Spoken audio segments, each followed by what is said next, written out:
Hello. Today is a lovely sunny day.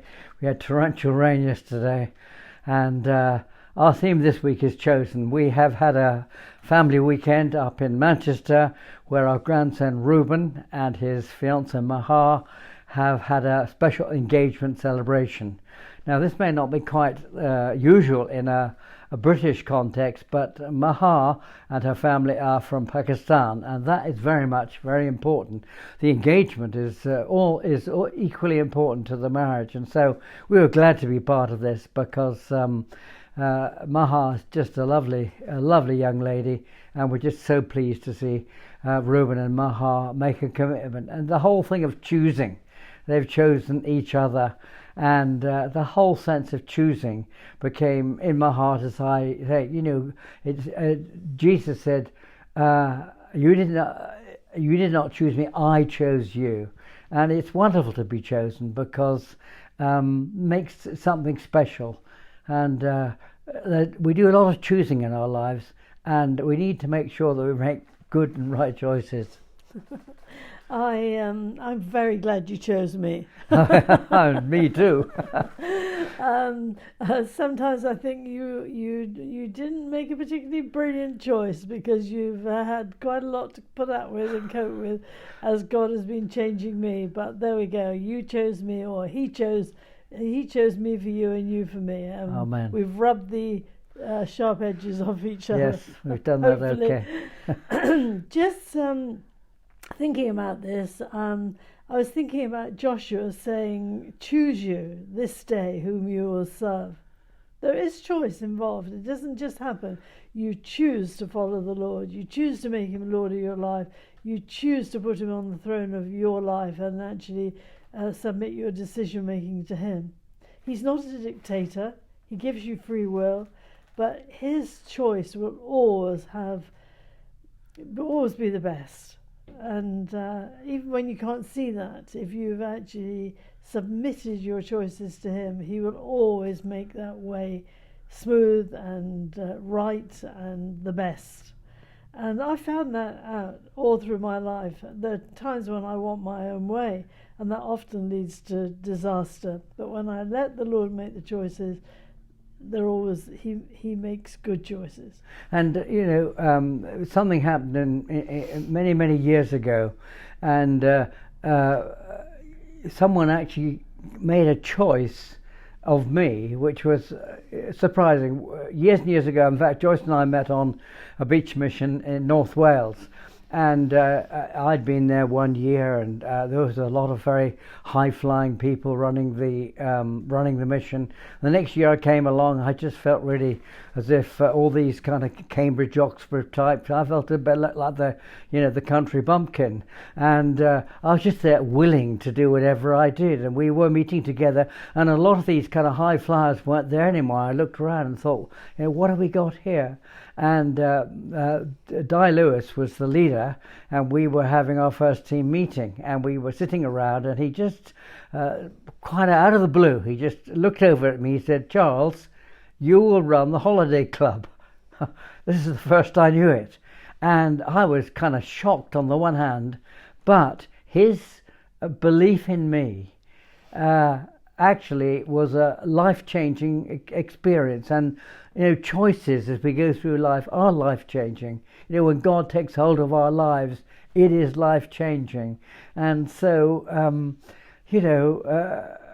in life, the choices we make are so important. I was reading in Genesis 23 or 24 about Abraham, and when he was an old man, he came to the end of his life. He needed to find a wife for his son. And he called a servant to him, and he said to him, "Make a vow to me, swear this vow, put your hand under my thigh, and swear that you will do what I ask." And what he asked was that this servant would go back to the land where Abraham had originally come from, and that he would choose a wife from the larger family group there. So the servant said to him, "Well, what if I choose a girl and she won't come with me?" And he said, "Well, if she won't come with you, you're released from this vow." But he said, don't take my son back there. I don't want him. We've been led out of there. We've made a choice to leave there and to go with God. I don't want my son going back, but get him a wife. And he said to him, he said, an angel will go in front of you, and that angel will make a way. And read the story, because it's a fabulous story of how God goes ahead of people and helps them when they make choices.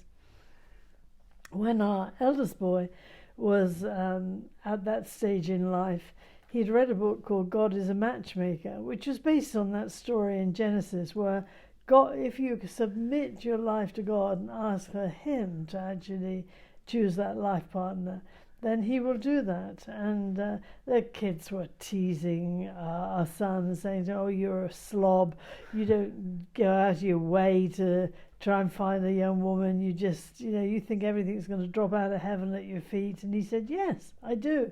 I've committed this part of my life to God, and I do believe that he's well able to take care of it. As it happened, he met his Bulgarian wife in America, other side of the world, really, and they've been married now for 30 years. 30 years. God's choice. The family said, you think a parachute will parachute your wife out of the sky? Well, it just about did that. So Craig and Milena, they live in Bulgaria, and God has chosen them for each other. And, we're in the middle of the World Cup at the moment, and so there's teams, people being choice. There's a big squad, and then there's a choice. And everybody is wanting to be chosen, but also to make right choices. And God says we are a chosen people. God says that he has laid his hands on each one of us who know him and love him. And he wants us to be those who show his glory, but also it says that you may bear fruit that will last. And so whosever life we're touching during the day, when we connect with people, God is always there. He's chosen us actually for a purpose, and as we fulfill that purpose, God is doing great things. We have a granddaughter in Australia, Alice. She is on a week on the Gold Coast, and they call it they're schoolies. The students have finished their school. They go down there really for a lot of fun, but Alice and a team have gone down there to talk to them about Jesus, and we get an email every day. And today email, there was somebody who they'd prayed with and who'd come to know Jesus. So it's wonderful. It's just we just feel really very thrilled to think that our granddaughter is bearing fruit down on the Sunshine Coast in Australia. Yeah, and I think it is a tremendous sense when you know that you have been chosen by God. You're not just living a sort of mediocre, ordinary life where you're just putting the hours in, going to work and coming home. No, you have been chosen with a purpose in mind. God knows you. He knows your gifts, your talents. He knows your weaknesses. He knows absolutely everything about you, but he's chosen you because he wants you to fulfill a specific task